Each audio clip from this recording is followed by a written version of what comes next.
Welcome to Massey College. Bienvenue au Collège Massey. My name is Nathalie Desrosiers, and I'm the principal of Massey College. And it's my great pleasure to invite you here at Massey College, which is built on Indigenous land, the land of the Huron-Wendat, the Seneca, and the Mississaugas of the Credit. We are grateful for the stewardship of the land, and also we want to acknowledge the great privilege that we have to continue to do our work here and read good books. And today we'll have, it's the book club, which is one of the favorite activities at Massey. And without further ado, I'm just going to pass the mic to a member of the book club committee and junior fellows, Alex Sarra-Davis, to lead us in this great discussion about UnAmerican Marriage. Alex. Thank you, Natalie. Hello, everyone, and welcome to another book club meeting for this strange but interesting COVID year. I want to thank all of you for taking this opportunity to tune in and join the conversation with us. And I hope that we can engage with you through the questions that will happen after both of our presenters have had the chance to speak. So I'd like to take a moment to introduce our two speakers. The first of our two speakers will be Dr. Alia Weston, who's an associate professor of creative and business enterprise at OCAD University. Her scholarship critically examines the intersection of business, creativity, and social change through themes like critical business, creative resourcefulness, social innovation, and food methodologies. Two of her current projects are Good with Food, examining experiences of women-identified creative entrepreneurs through community dinners in Toronto, and a co-designed project building sustainable menstrual health management systems in Zimbabwe. Alia's scholarship and teaching are supported by her work as a jewelry designer. She runs two brands promoting socially responsible business practices, Alia Weston Jewelry and Fireflies Atelier. Thank you for joining us today, Dr. Weston.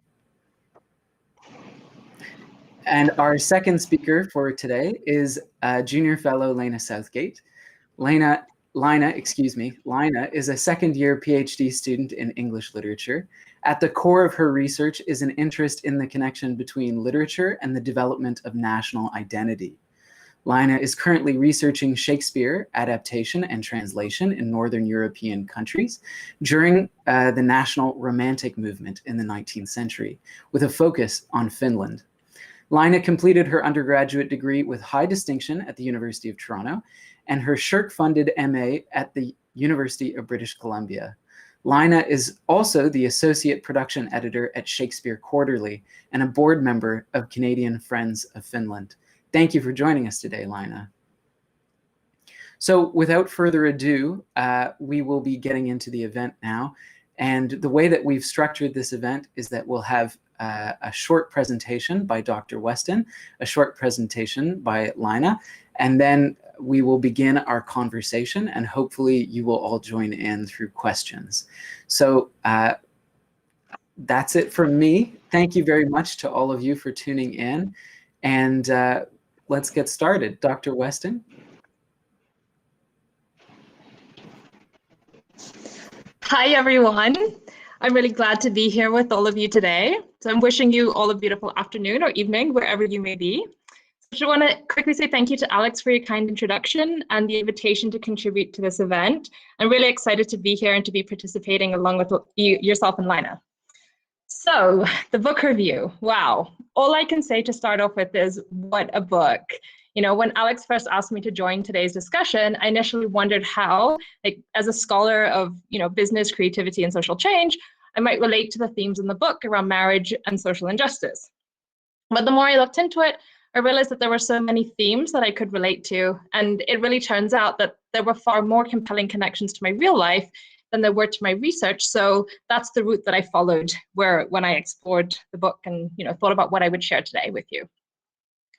So really for me, the absolute beauty of books is that the way they have the potential to draw one in, and there's this relatability and relationship and conversation that forms around a book. It's with the reader and it continues out into the world. And so I really want to make a point of emphasizing this, and also emphasizing from the start now, and I'll come back to this later on, that it was a real life connection rather than my research that drew me into this book. And that's what made me so eager to be a part of the book review. But I also want to openly admit that I actually read the book as if it was a real story. So I thought it was nonfiction. And I probably read about 80 to 90% of the book before something stuck out in an odd way, which made me go back and check whether it was fiction or not. And so I think that this reason was why I personally read the book like this, because of it struck a chord with my background and my family's experiences of historical and systemic racism, and specifically in relation to marriage. And that what happened to Roy could so easily happen, and of course has happened to so many like him. And so I read the book with a really heavy heart, and it took me actually a really long time to read it because of this. But it was only towards the end of the book that I looked up whether it was real or not. And I read about the interview that Tayari Jones gave, in which she shared that she was really inspired to write the book after hearing a conversation between a couple in a mall that indicated that one of them might have just come out of prison for some unknown reason. And so it was this very real conversation about real issues of systemic racism and racial brutality in the US that sparked her interest. And so in thinking about all of this and reviewing the book, there are three topics that I wanted to touch on for my reading. So first, I'll give a brief synopsis of the book to have a summary of sorts to start us off with. And this is clearly my recollection, so bear with me for any omissions or misreadings. Second, I want to cover my favorite parts of the book. So in terms of the storytelling mechanism and how it was put together as a literary device, I really loved it. And then I'd like to share some thoughts about how the story in the book relates to themes in my own life. And this is more of an unconventional reading, but really, it's what the book meant to me. And it really actually became a conversation in the real world between myself and my mother about my family's own experiences of institutional racism. Okay, so first, a synopsis of the book. So American Marriage is in essence a story of love between Celestial, who's an artisan doll maker, and Roy, who's a rep for a textbook company. But it's also a story about tragedy, about a young African-American couple who experienced unbelievable misfortune and heartbreak through this incident of racism early in their marriage. And at the crux of the story is that Celestial and Roy have been married for 1.5 years, and Roy is falsely accused of rape. And this incident happens on an evening when the two of them have gone down from Atlanta, Georgia, to visit Roy's family in the town of Elo, Louisiana. So Roy and Celestial spend the night in the Piney Woods Inn Motel, and there they have an argument, and to cool off, Roy goes to find some ice. And while he's out, he meets a woman at the ice machine who has an injured arm and a sling. And since she cannot use her arm, he offers her a neighborly gesture to help her out by carrying her ice back to the room. And he then also fixes a plumbing issue for her in her room and props open a window for her. And he then leaves the room and goes back to his own room to his wife, Celestial. And then later that night, the woman from the ice machine reports to the police that a man entered her room and sexually assaulted her. And she reports that she's certain it can only be Roy, who she met early in the evening, but he's actually in his room with Celestial at the time, and so this couldn't have happened. But the police, break down their door and forcefully break into their room and rip both Roy and Celestial from their beds, dragging them into the street in the night clothes. And so the story continues after Roy's wrongful conviction, as he experiences 5 years in prison. And he's let out early, but throughout the story, it explores dynamics of love and life and family and friendship, and Roy and Celestial's relationship. And it's always been very complex, but it becomes even more so with the added element of Roy's imprisonment. And as it unfolds around their marriage, the marriage slowly breaks down and evolves as it's shaped by this happenstance event that was really completely out of their control. Ultimately, the story is told through three characters, which is Roy and Celestial as the couple, as well as Andre. Andre is a friend of both characters who introduces them to each other, and they eventually get married. But he's known Celestial since childhood, and he's known Roy from university. But he later forms a romantic relationship with Celestial while Roy is in prison. And the story is partly told through letters that Roy and Celestial write to each other, as well as through the personal narrative of each of the three characters, and it intersperses between them as they share their perspective of the story as it goes along. But also the parents of the main characters are present in the story as characters as well. And so those are the main set of characters. So on to my favorite part of the book, my favorite parts of the book really were the complexity and the range of issues that were covered in it. That was really wonderful, as well as the subtext on food, which is like a different thing that I noticed. So first, I was really impressed by the way that Tayari Jones covered many complex themes in the narrative all at once. And so the complexity of the characters, their everyday lives, their love, their angst. And for me, it really evoked all manner of characteristics and emotions and lived experiences that are really true to the complexity of real life. So I really loved her craft in that way. And so showing themes like care and love, pride, history, friendship, family, and infidelity, all bound together at once. And I really appreciated Jones' craft as a writer here and her ability to weave all of these things together at the same time, just really showing how complex people are in real life. But added to this was this subtext on food, where food is used as a storytelling tool throughout the whole novel. And this aspect of food in the narrative was fascinating to me. And it's actually the only place in the narrative that links to me around my research. In my research, I use food and meals as methods for social engagement and the context for data collection because it's so familiar and relatable. And everybody eats, so we can all relate to this act. It's also something very present in my own family life where, food is always there. We're always talking about the next meal, even when we haven't even finished the first meal. So I loved how she, Tayari Jones used this as a very familiar element in people's lives to kind of guide you along in the story as well. The food as well, though, was something that made me wonder whether the story was real or not, because I wondered how, it kept such a consistent part of the narrative, but it just kind of really stuck out to me. So this way that food was a subtext woven in all kinds of interesting ways was really great. And I just want to share a couple of examples that stood out to me. So one of them, from Roy and Celestial's jubilant brunches with mimosas that narrates their early blossoming love and excitement for their new marriage. And then we have the contrast towards the end of the book where Roy's father makes his tasteless fish croquettes that he makes after Roy's mother's died. And the latter shows how bland life had become without her. So this really, contrasting moments in life. And Laina and I discussed as well before today how food really shows up in unexpected ways as well. And one of those unexpected ways for me was that Roy actually finds out at the end of the novel that his mother has prepared for his future after prison by baking cakes and pies. And he thought that his parents wouldn't be able to afford to help him out financially, but rather than putting money in his commissary in the prison, his mother bakes pies and cakes and places this money in his future as an unexpected gift of possibility. And then if you've actually read the book, the other food moment that stands out significantly is Roy's pear, which he barters for a plastic bag in prison. And he enjoys this pear, but we're all left wondering as readers as to what's done with the plastic bag by the other inmate. And I loved that all of these food narratives really showed this complex harshness and brutality of the prison contrasted against the softness of the piece of fruit, but also the other themes and, like day-to-day life moments of the characters in the story. And I really loved how food, played a role in narrating the complexity of the narrative, showing joy and heartbreak at the same time, all in one.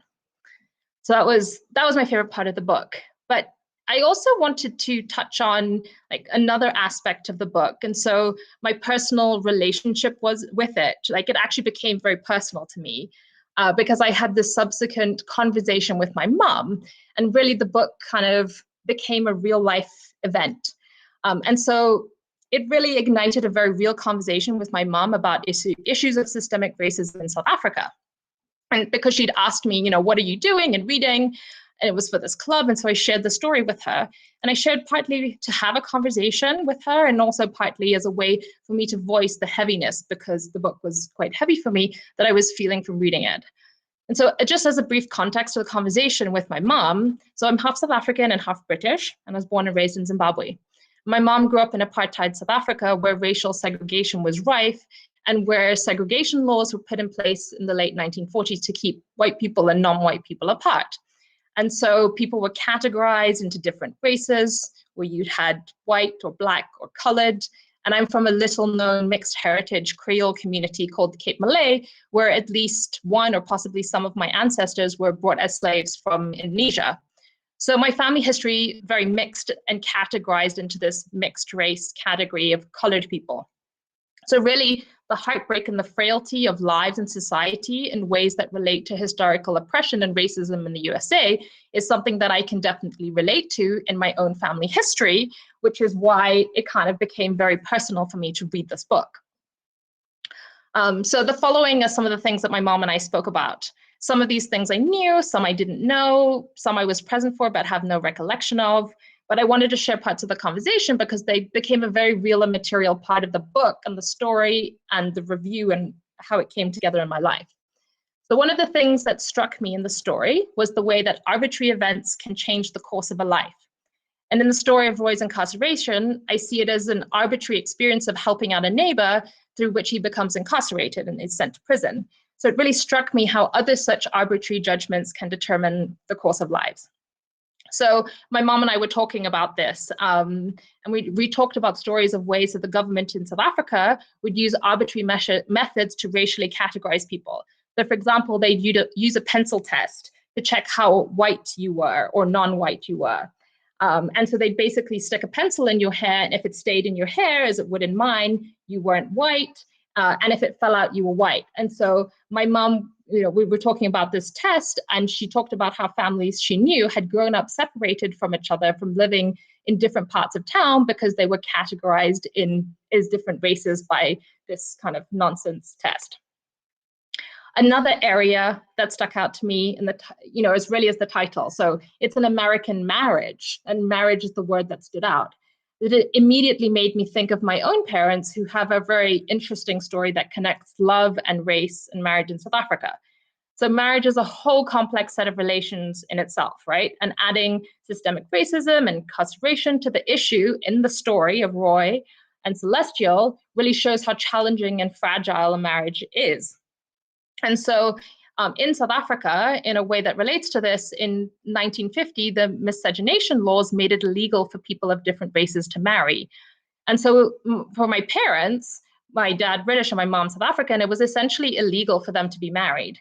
And so my dad would have been deported and my mom would have been sent to jail because they were categorized in these different racial categories. So I reflected on the story my mom had told me many times about a time she was at my dad's house and a policeman came to the door very unexpectedly.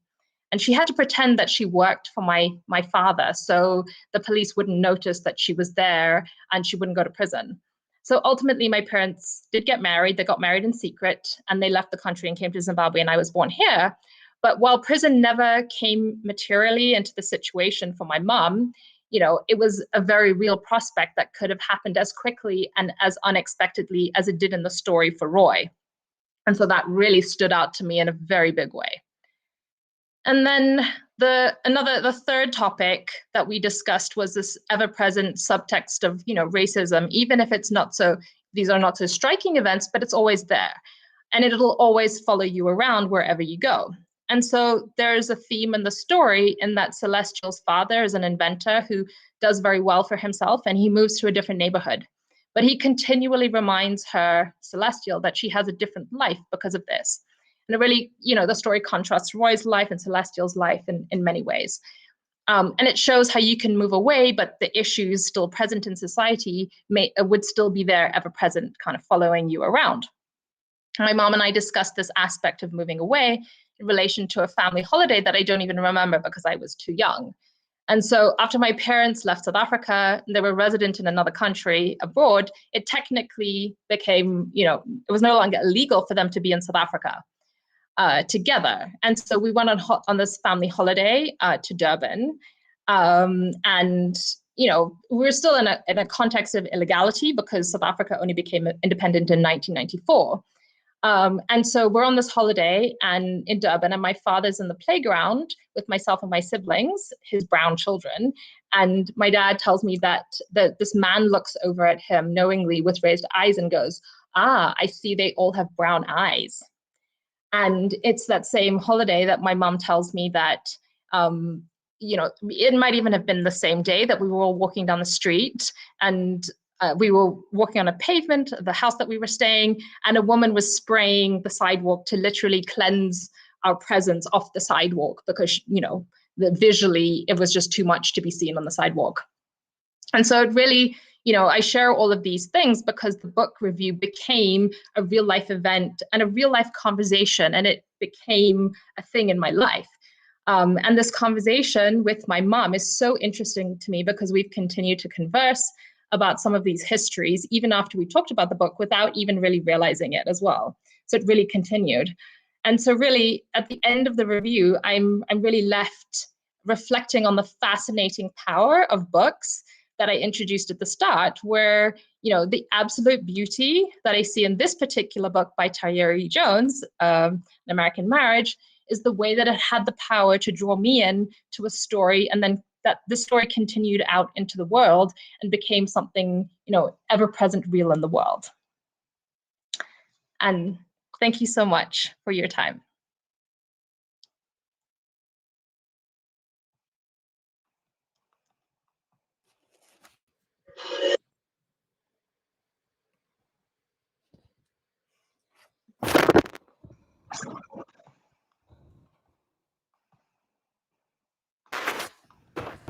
Hi, everybody. I'd like to thank you for coming here today to participate in the book club. So far, I've really enjoyed Dr. Weston's talk. I really appreciate especially her own personal experience that she brought to this book. My approach to this book was more in line with close reading. So what I'll be providing for you all today is kind of just a brief synopsis about who everybody is. I'll then be reading you some excerpts from the book relating to childhood and children, because I think that children are kind of a specter that haunts the narrative. So that's my major point. And my other point is I'm really interested in the function of marriage in this book. What does it mean to be an American marriage or to be in one? I think that is a really important part of this narrative. So I'll just get going. In her essay, included at the back of the book, titled "This is a Love Story," Tayari Jones writes, quote, "All my life, I have lived in a world where the men are under siege." Indeed, Jones asserts that she was inspired to write a novel because she was, quote, "horrified and angered by a justice system that criminalizes Black men and destroys families." Simply focusing on the statistics of violence and incarceration done to Black communities was not enough to write a novel, however. Jones needed this novel to have a personal touch. Jones writes in her essay, which Dr. Weston thankfully brought up already, that she was inspired to write this novel partially by a conversation she overheard in a food court between a man and his girlfriend, partner, wife, that's unclear. But she got the name of the man, and his name was Roy. And from this seed blossomed An American Marriage, a novel that Jones wrote both from Celestial's perspective and Roy's perspective, before ultimately deciding that in order to articulate the pain that incarceration inflicts on families, especially when the person is innocent, the only way forward was to include multiple perspectives. An American Marriage focuses on three perspectives. Roy, Celestial's husband, who is falsely accused of rape and imprisoned. His sentence he faces at the beginning of the novel is 12 years. However, throughout the novel, he only serves 5. Celestial, Roy's wife, who is a talented artist, and Andre, Celestial's childhood best friend, who has loved her his whole life.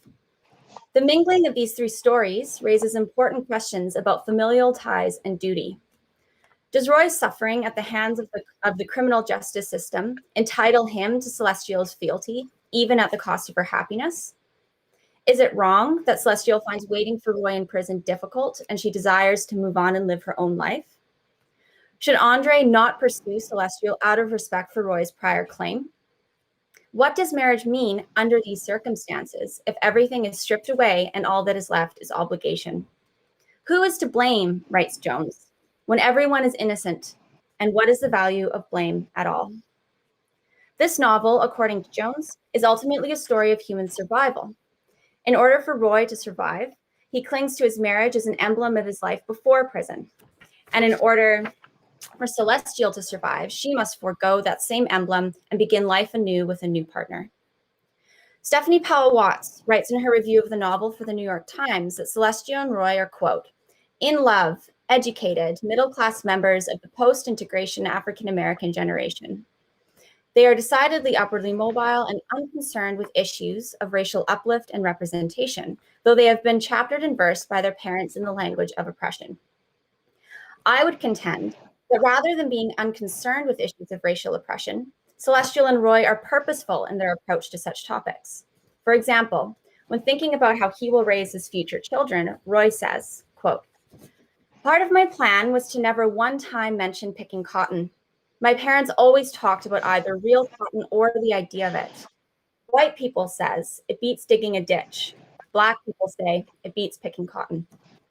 I'm not going to remind my kids that somebody died in order for me to do everyday things. I don't want Roy III sitting up in the movie theater trying to watch Star Wars or what have you and be thinking about the fact that sitting down eating some popcorn is a right that cost somebody his life. None of that, or maybe not much of it at least. We'll have to get that recipe right. Now, Celestial promises me that she'll never say that they have to be twice as good to get half as much. Even if it's true," she said. "What kind of a thing is that to say to a 5-year-old?" Rather than being unconcerned, Roy and Celestial are cognizant of the ways in which Black children are introduced to the legacy of slavery, incarceration, and violence in America. When imagining a future for their children, Roy is worried about getting the recipe right, an attitude which suggests that even in a post-integration world, Black families must navigate the realities of multi-generational white violence.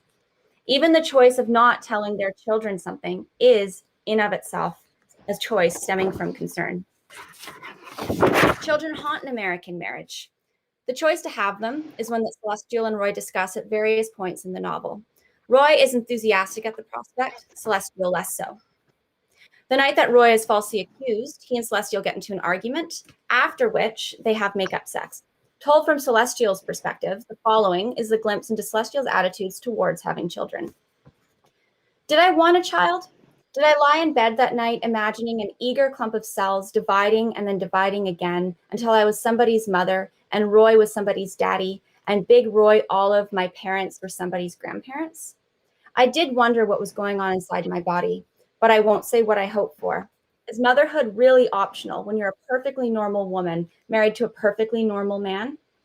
When I was in college, I took a volunteer position at a literary organization and tutored teen mothers. My supervisor said to me over espresso and croissants, 'Have a baby and save the race.' He was smiling, but he wasn't kidding. If girls like this are having kids and girls like you stay childless and fancy-free, what's going to happen to us as a people? Without thinking, I promised to do my part." The above excerpt is not the only time that Celestial is confronted with motherhood. We learn that in college, Celestial had an abortion after having an affair with her professor, an event which inspired her to begin making ultra-realistic baby dolls, which she eventually sells in her shop, Poupée. The child she conceives with Roy is aborted due to his prison sentence, and until she and Andre eventually begin their own family, sans marriage, the only babies in her life are her dolls. The dolls that Celestial makes serves as a means by which she can process various traumas in her life. A pregnancy too young, her husband's incarceration. The pressure that Celestial feels to have a child is tempered by her fears for the future of that child, a future which, for a Black person in America, entails the continual threat of police brutality and incarceration. Further, the implication from her supervisor that only certain women should be having children poses the question of the status of families in America. Who is entitled to have a family? What does it mean that only certain women have the power to save the race? Celestial's anxieties surrounding motherhood and societal expectations converge in her doll, which wins the contest at the National Portrait Museum and catapults her into fame. This doll favors Roy as a baby and is also a major catalyst for the breakup of their marriage. Celestial explains in a letter to Roy while he's in prison that she made this doll from a picture provided from Olive, his mother. Initially, this doll was supposed to be dressed up in Roy's baby clothes. Celestial has an epiphany, however, one day when she sees a young child on the street with his mother. Quote, "When they got closer, he smiles. Those straight little teeth, I felt a jolt of recognition. That little boy looked like you. A voice in my head that was not my own said, a baby prisoner." Celestial goes on to explain that once she got this idea, it stuck. Quote, "I stripped the doll out of the John Johns and used wax cotton to make a diminutive pair of prison blues. Dressing the doll in these clothes was just as difficult, but it felt more purposeful somehow. If the baby in the baby clothes, it was only a toy. In this new way, it was art. When I was interviewed on stage, I didn't tell them about you. They asked about the inspiration, and I talked about my mother being a baby maid, and I spoke about Angela Davis and the prison industrial complex. What is happening with you is so personal. The image of Celestial's Roy-inspired baby dressed in prison blues is powerful.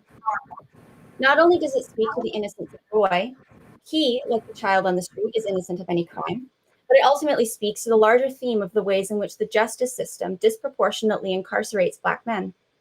From cradle to grave, Black bodies are surveilled and imprisoned. Indeed, in return to the earlier quote in which Celestial's supervisor tells her that she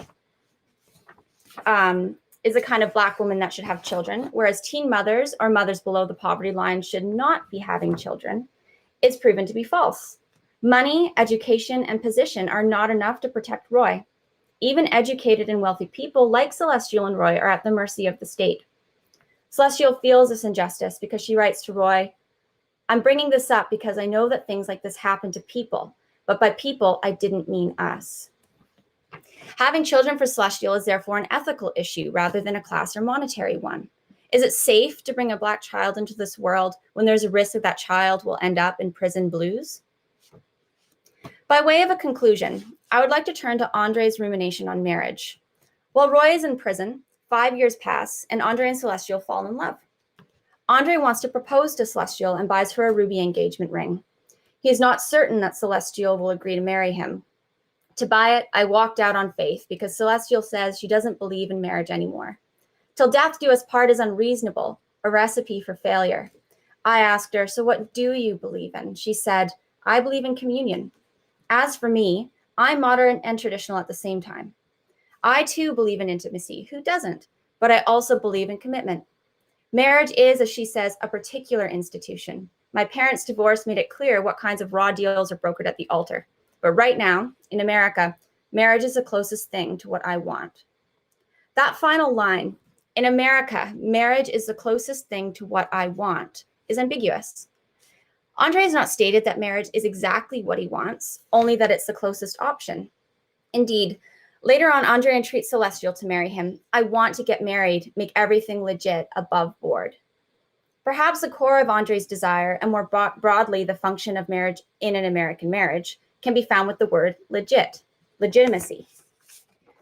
Marriage represents stability, a guarantee that no matter what, there's someone in your corner. Marriage is also a state institution that provides certain protections and rights, such as access to children, tax benefits, hospital visitation rights, inheritance. Marriage functions in this manner for Roy as well, except once he gets out of jail and confronts Celestial, he is angry that his marriage failed. "She knew full well what I wanted her to do. It wasn't that complicated. I wanted her to be a proper wife and provide a place for me in my own home. I wanted her to wait for me like women have been waiting since before Jesus."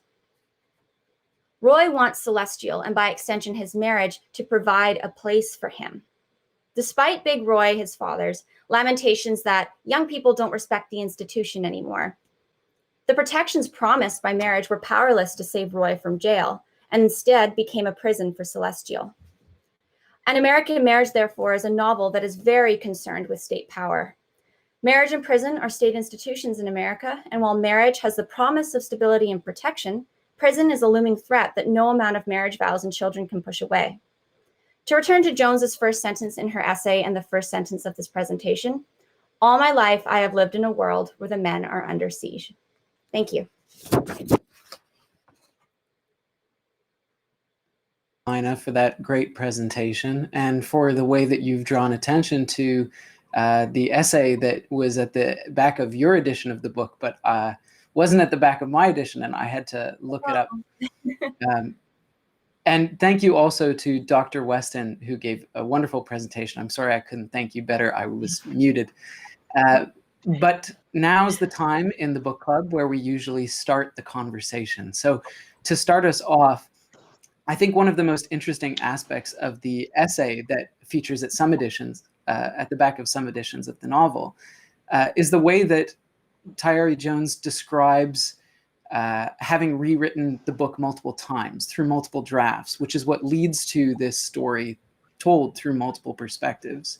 And I'm wondering if either of you, or perhaps both of you, would like to expand a little bit on how you felt your perception of the story change, or your sympathies change, as you read the novel.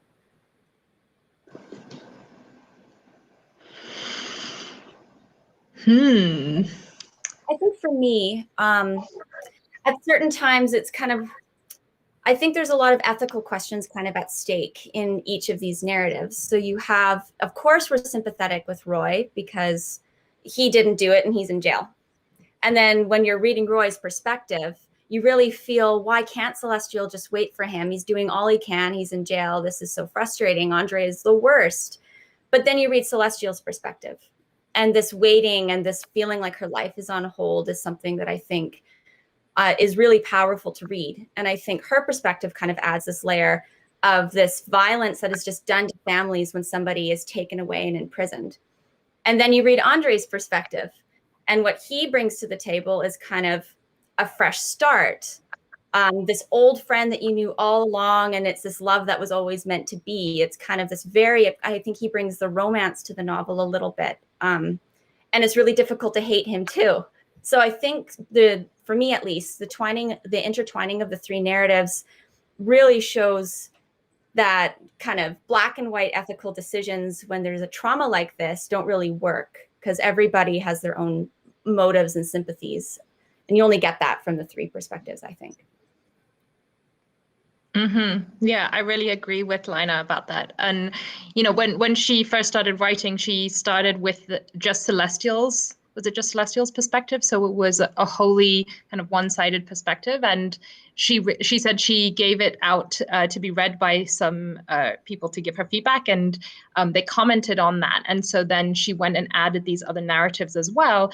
And I think that that's really interesting because, you know, if you just think about those parts in the book, I think it would have been very one-dimensional, and you wouldn't have got that complexity that Laina talks about that really shows this richness of life, you know, that life is so complex that, you know, sometimes there are no distinct answers, or in this case, you know, nobody is completely right or wrong, and you find sympathy with every single character in a different way.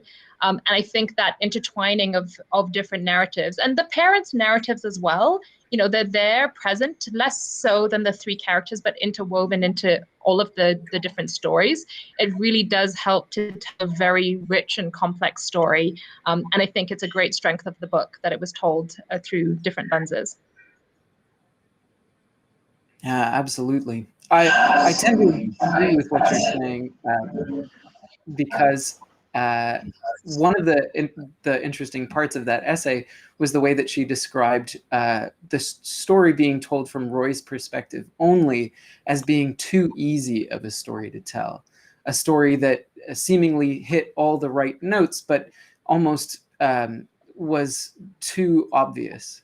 And one of the most interesting things about the story when I was reading it was how frustrated I became with Roy's perspective, because in a lot of ways, he is unquestionably the most affected by the events of the novel.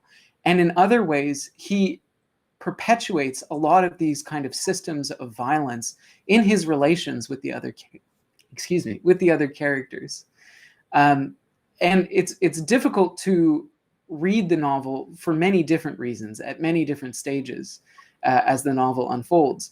But consistently, when reading Roy's sections, I found it very difficult because I was simultaneously so filled with sympathy and yet also being kind of held at arm's length by the difficulty of meaningful communication between the characters and this kind of tension that happens whenever the characters are engaging with each other in any kind of a meaningful way, this kind of inability to talk through or talk about what has happened. Do either of you have any questions for each other or anything that you wanted to say?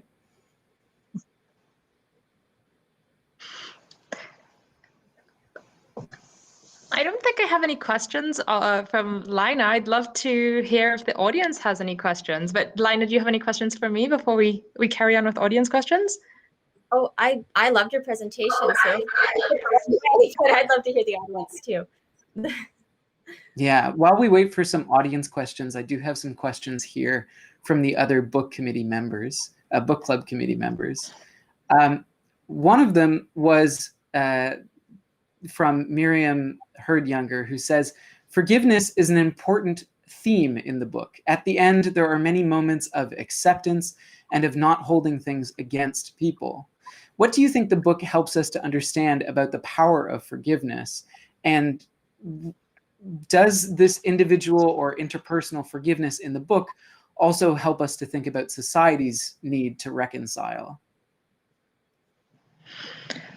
Ooh, that's a very interesting question. So I think in the book itself, forgiveness does a great job of kind of finding some kind of resolution in the story and the narrative. And so going back to your previous comment, Alex, about those tensions in the book, that is something that I loved so much because it was a real talent of Tayari Jones to really build that, to feel so much frustration as a reader. Like, it's so real. Like, people often find it difficult to communicate, and she really brought that through in the novel. But then to have this kind of these elements of forgiveness towards the end, it does round it up and kind of like makes I'd say a nice way to end the book, a pleasant way to end the book, so that you can kind of have it, pass it off and everything. Though I mean, I don't necessarily think that forgiveness in the way that it happened in the book is that those parts weren't so real for me in terms of what real life is like. I don't think forgiveness happens so easily. And maybe relating to the parts that I shared, especially about my family, I don't think necessarily that forgiveness comes into the question when you're talking about historical and ongoing oppressions. Like, that is something that is very difficult to talk about forgiveness.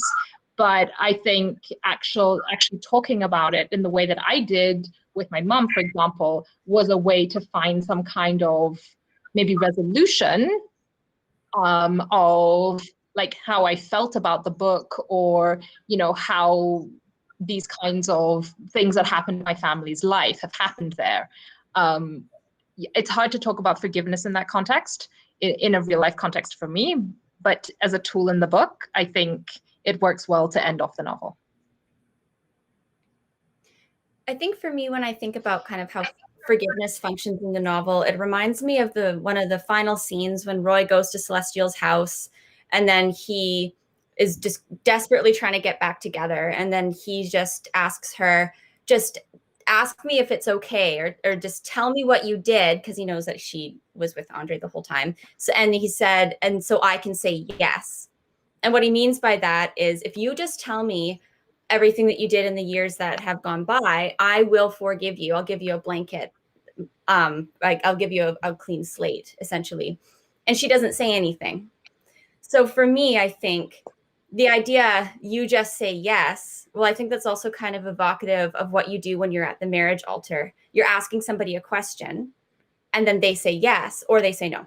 Hopefully they say yes if you're at the altar.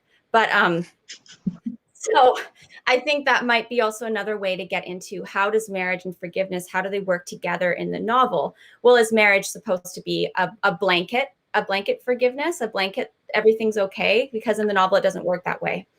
So I think the forgiveness for me in the novel is very hard earned.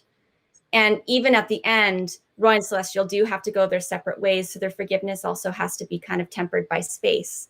So I kind of feel a little, as I was reading it, just the trauma that these characters were experiencing, they're kind of, I don't think there was anything that anybody could say to each other to somehow make it okay. Only moving on did that. So that's kind of how I would approach that question. Yeah, thank you for both of those answers.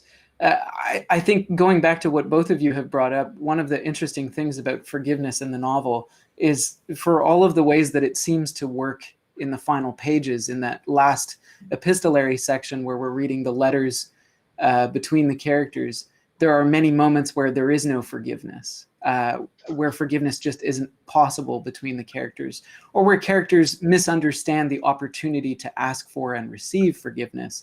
Like when Roy first arrives back in the house and asks Celestial for the opportunity to forgive her, which of course doesn't make any sense, except if you've only read the story through his perspective. Yeah, I think that's really powerful questions. And it also raises further questions about, when we go back to that essay from the end of the book, this idea that nobody is to blame, right? They both say to each other, I'm innocent, well, I'm innocent too. But of course, there is somebody to blame. It's just not an individual. It's the system of justice and injustice that allowed for Roy to be convicted of a crime that he didn't commit. And the question of how we begin to make reparations, how we begin to move forward through that injustice is also very interesting. I believe we have a question now from the chat. So Walter Rafael Villanova asks, Laina, I wonder, what do you think of the title? What does the novel tell us about the American national imagery, and how is this related to marriage, which was the focus of your talk? That is a difficult question. I think marriage is kind of, it's a myth, I think, a little bit, that people are kind of told this is something to aspire to. This is, if you want to live a successful life, there are certain boxes that you need to tick. And marriage for a lot of people is one of them. Children is one of them. Having a house is one of them. And what are the three things in this novel that Roy is desperately trying to cling to? Well, his marriage with Celestial, the idea of Roy the Third, and then that house that he did share with her. So I think in terms of kind of an American national imagery, well, it really kind of, well, what are the tenets of the American dream? It's kind of, it's very analogous to each other, I think. So in terms of how this kind of idea of the American dream relates to this title, it's who is entitled to have the American dream then, if there's a certain population that is unjustly incarcerated, faces intense violence, and that these tenets of the American dream can't protect them. So I think that there kind of is almost a deep irony in the title. Who is the American marriage for? So, yeah. Thank you, Laina. Walter added, of course, that he's very interested in hearing what Dr. Weston has to say as well.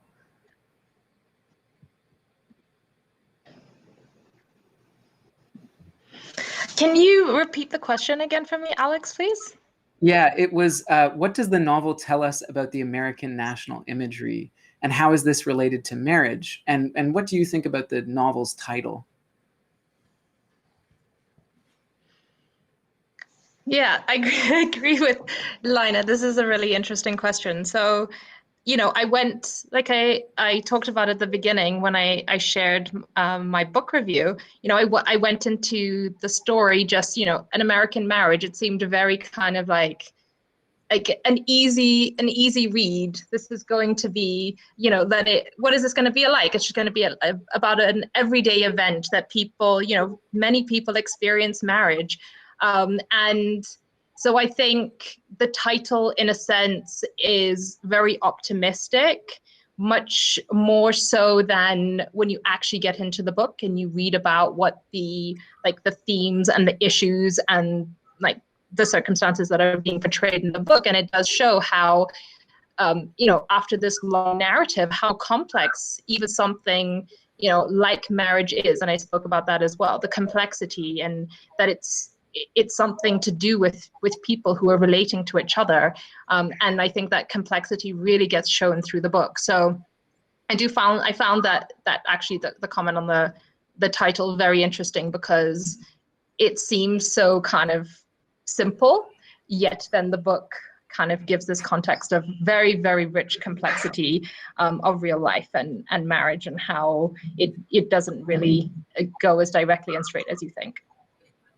Yeah, I think those are both super good points. In particular, I'm interested also by the way that, the statement, an American marriage, is kind of placing not just the question of the American dream, in the reader's mind, as Laina was talking about, but also to what extent what you're seeing in this novel is an American marriage, right? This is what happens. This is a model that is being followed. So I have a couple more questions from various book club committee members. Here's another one from Miriam Hurd Younger, excuse me, who asks, the book explores questions of individuals' agency within systems. In this case, what Roy and Celeste and their family networks were able and were not able to do in light of systemic anti-Black racism and incarceration. What do you think are some of the takeaways of this relationship between systems and individuals? And where are we left in terms of the way forward or ways that this might change? I think the important thing to remember is that Roy was actually facing 12 years in prison. But because of Celestial's connections and her family, he was able to get a good lawyer who was paid for by her family, and then he was able to be freed after 5 years. So I think there also kind of is a commentary there on access to money and what can certain classes do with this justice system. I think that there is something there between access to money and then your ability to be free. And I don't know if that's necessarily just then, if it's dependent on what kind of a lawyer you can afford. So.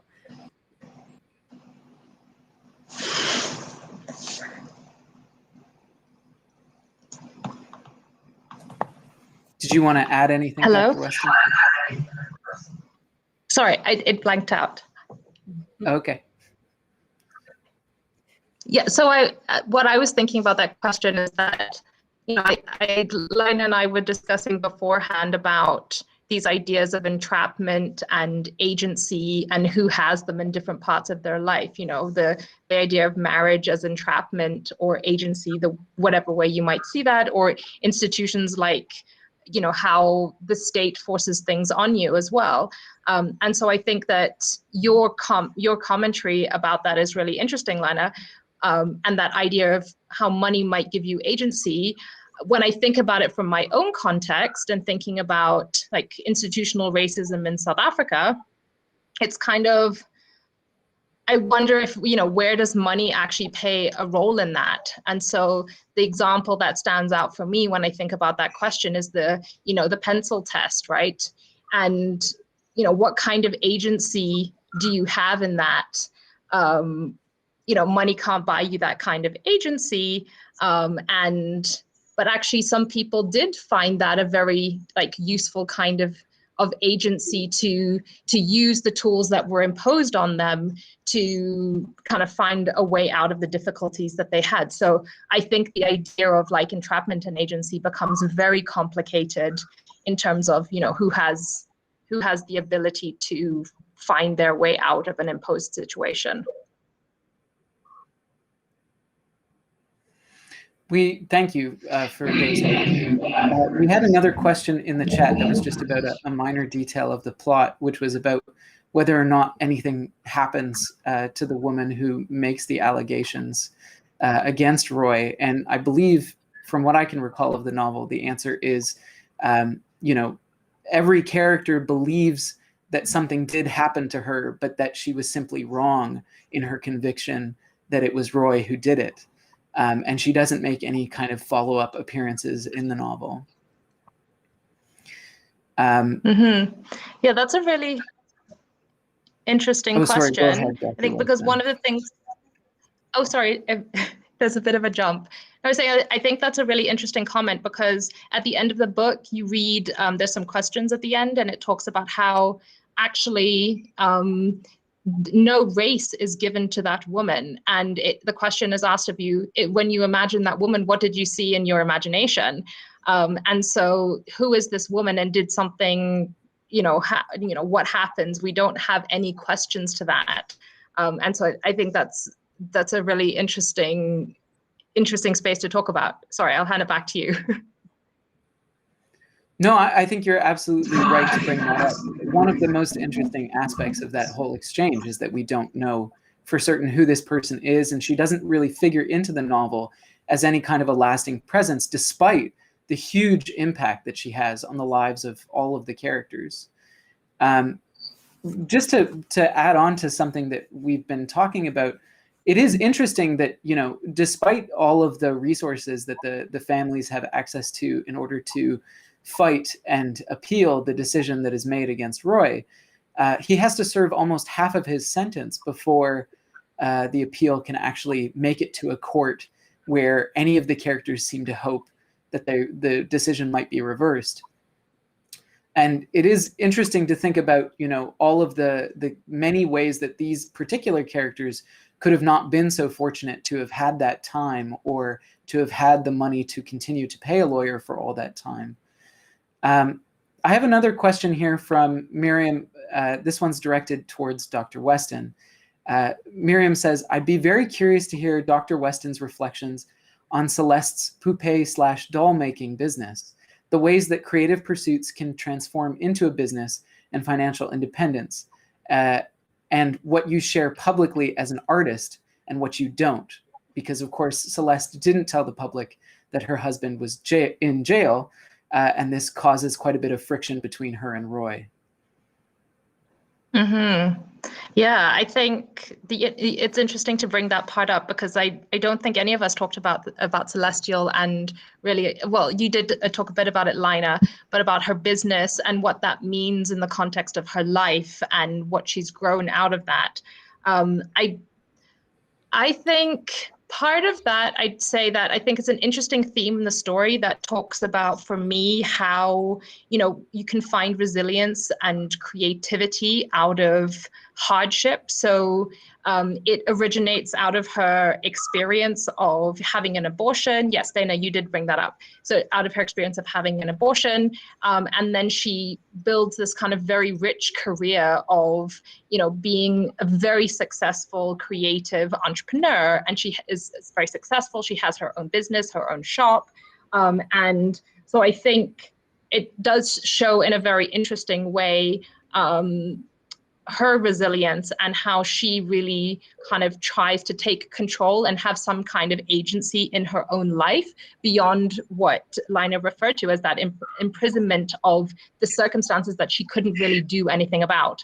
And I did consider reflecting on that when I talked about these kind of like ever-present moments, you know, of racism that you can't really get away from, and why or why not Celestial in the novel, why she doesn't say, you know, what happened to her in the review of her artwork. And for me, my personal reflection is that she was trying to get away from these real life circumstances. She was trying to have her own agency and trying to build something for herself, and trying to just have a stake in something beyond the things that she couldn't have control about. But, you know, it is ever present. And these moments, you know, sometimes you can curate, you know, what is public or not public about them. But I think it did stick out to me a lot about that curious state of why she didn't say anything about it in her public life and her business. And I do think, for me, it relates to the agency that Laina talked about. I think yeah, thank you for that. Sorry, Laina. You go ahead. An interesting thing kind of about all of that, kind of this idea of ownership, is who owns the idea, because Roy contends in his letter that it was his idea, that he's the one who told her she should do a business. And it was his vision that she have her own doll shop and all of this. And he was angry initially that she didn't bring him up on stage, and he felt that she was somehow ashamed of him. So I think there's also something to be said about the way in which Celestial, I think, kind of has to fight for her art to stand on its own, separate from her marriage, even despite Roy's best efforts to try and be involved in that. Yeah, so that's just what I was thinking about just now. Thank you. And thank you both so much for taking the time to be here today and to speak with us and to us about this amazing novel. And thank you to everyone who has worked behind the scenes to make this happen. The other members of the Massey College Book Club Committee, the people who are running all of the technical apparatus behind the scenes, and everyone who was able to tune in today. Thank you for being here and for engaging in this conversation. So with that, I think we will probably wrap up the conversation for today. But thank you both very much for agreeing to be here, Dr. Weston, Laina, and I hope that we can continue these conversations outside of the book club as well. Thank you very much.